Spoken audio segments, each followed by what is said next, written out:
when, like, going back to what you said, that women actually, or people, whoever it is, honor us enough and trust us enough to share their story with us. I mean, that's such a mouthful right there. That's just the power of like the shared experience and the power of storytelling in a way that is to be helpful. So the only aim I know you have, it's I can feel it through your Instagram posts and how you share and your smile and the way you dress, all the things about you is like we can do this. There's a positivity of wanting to be helpful. And I think when stories are shared that maybe don't feel helpful to you, maybe that's not the right storyteller for you to be in the audience of. It doesn't mean that person's story isn't valuable to someone else. But when you think about what's valuable to you, because since the beginning of time, not one person is the same over billions of years and lots of people. So it's like, how can just one story be right for everyone? Thank goodness we have different stories to tell and different people that need to hear them.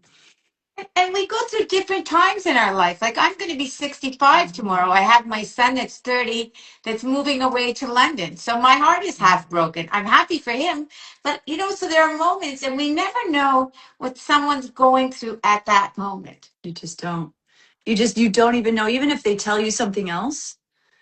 I think words sometimes, I'd love to share about the power of just the spoken word, because it's so powerful when you do finally have the courage to speak something.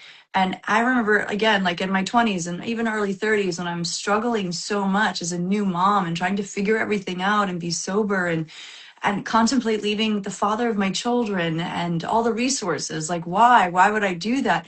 I didn't know what I was saying. You know what I mean? Like, my words weren't matching what was really going on. And if they were, very slowly, I realized that maybe I should just, not say anything, but really slow down and think about, does what I have need to be said? Does it need to be said now? Or does it need to be said at all? Some people think that can be a little harsh, but for me at the time in my life, when I was contemplating the value of my voice, I was waiting for people to ask for my opinion, and that was a real learned moment for me in my journey, where not everything that I said really was important enough because the other person didn't ask for it. So I like kind of waiting until people engage before I give my opinion or my thought process. Of course, unless I'm asked to speak like this, that's a little different. But it really gave me a lot of peace too, because then I didn't have to try so hard to impress people, or I would recognize,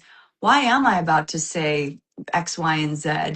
And there was no point to it other than to get attention. And that's okay sometimes, but if you're in safe, healthy friendships, but oftentimes that's not the case, and so you're just speaking and you're not really thinking about what you're saying. And it's like, well, is this helpful to this audience? Is it helpful for me to share what I have to say? And only you know the answer. There might be something really valuable, like when my son was in speech therapy and I was talking to other moms whose kids were starting speech therapy. I knew that what I had to say might be helpful.